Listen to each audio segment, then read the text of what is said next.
Alright, so this is more in that series of just me doing first readings of poems, exploring what's there and just having the joy of doing it and not having to teach something just to read it.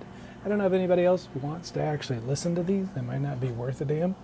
My readings might be completely off of first readings. I feel like sometimes can be. Whatever is in my head gets in the way. Like the benefit of teaching these is you get to go back and go over them over and over. So today, 5 trope. This is what I'm looking at, this journal. Green Reykjavik were also included in this poem as an animal by Sandra Simonds.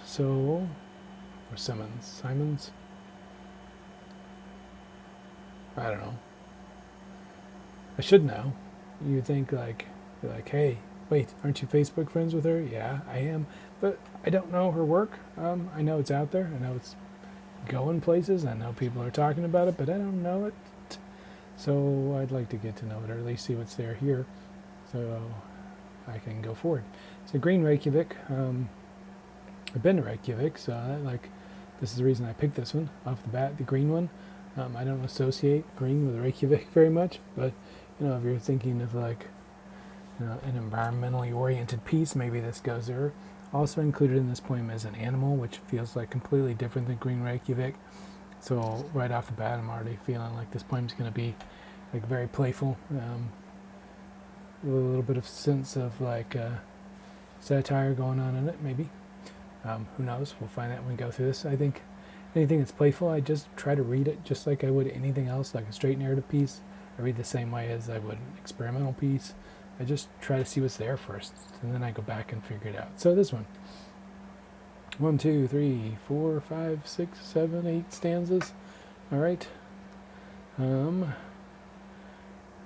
kind of mirror each other on the sides of the page, but other than that, not really. I'm not sure if I'm supposed to read them straight down or straight across. Who knows?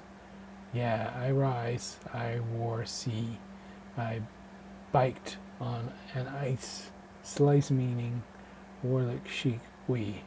Plane crash in Lockerbie, Scotland.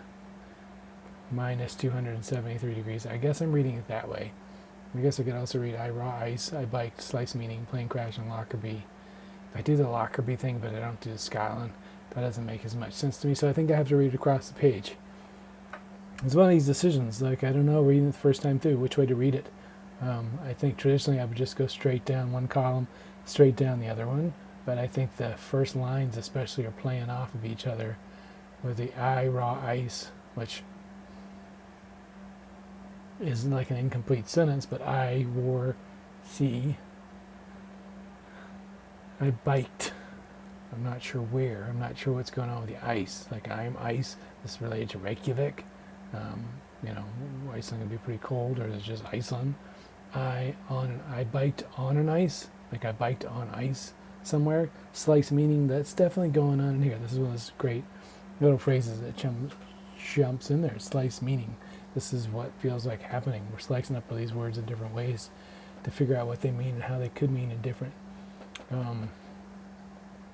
connections. I think with the sides of pages there. Warlick chic we. Okay. The we is definitely French. Chic is too. Warlick, I don't recognize that. I do a little French, but not enough to go in it. So hopefully I just didn't miss something. But it's throwing this into it. I feel like warlice is like a made-up word off when we have war and ice up above. And then there's the I wore sea, which is definitely playing on this. Like it's playing in several different languages here.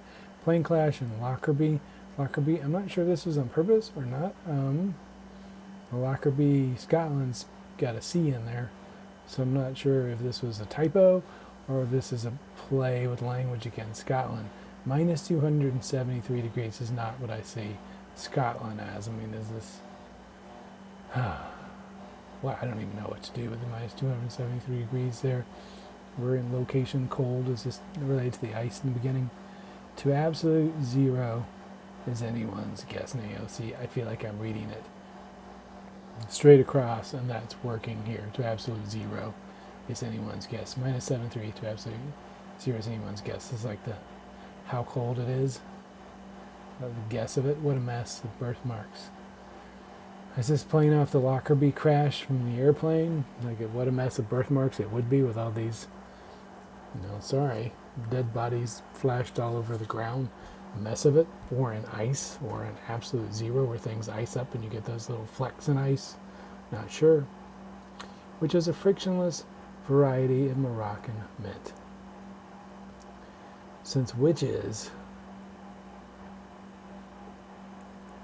a, it tends to be, this kind of phrase would go with a noun, would rename a noun phrase or something.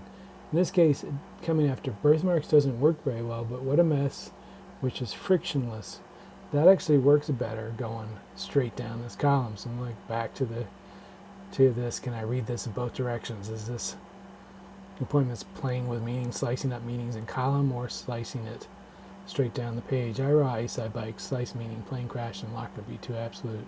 What a mess. First stanza has a little bit more narrative going straight across, but what a mess, which is frictionless. There's that play, the rhyme on here, where molecules, gravity, that's what, when the smiths smoke is a fat farm girl, Anglo girl, where molecules mash and helium defies. That line makes more sense going there, which is a frictionless. I'm going to keep reading it straight across, though, even though that which is frictionless bothers me, makes me want to read it in an up and down fashion. Variety of Moroccan mint, where molecules mash and helium defies gravity. A mess where molecules, that's weird to me because I think you could read this first column, what a mess, and then switch columns there, which is a frictionless variety of Moroccan mint. Because if you went straight up and down that column, a variety of Moroccan mint, mash, and helium defies doesn't, it's completely randomized at that point. But if you go straight across, you can get somewhere.